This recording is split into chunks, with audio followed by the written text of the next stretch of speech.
রহিমের কাছে তো কিছু টাকা পাইতাম, ওর সাথে দেখা হলে অনেক ভালো হইতো। A few moments later. এই যে রহিম যাচ্ছে। এ রহিম, এদিকে আয়। হ্যাঁ, ধরাটা খাইলাম। 2 মাস হলো টাকা হাওলাত নিছি, আজকে যদি টাকা না দিই তাহলে তো যাইতেও দিবে না। এখন কি করি? আরে তাড়াতাড়ি আয়।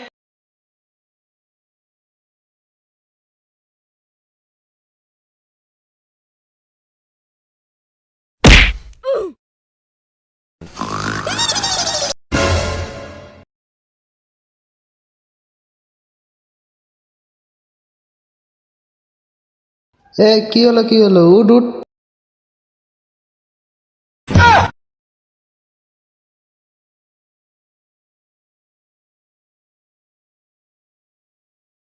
নিঃশ্বাস তো নেয় না, এখন কি করি?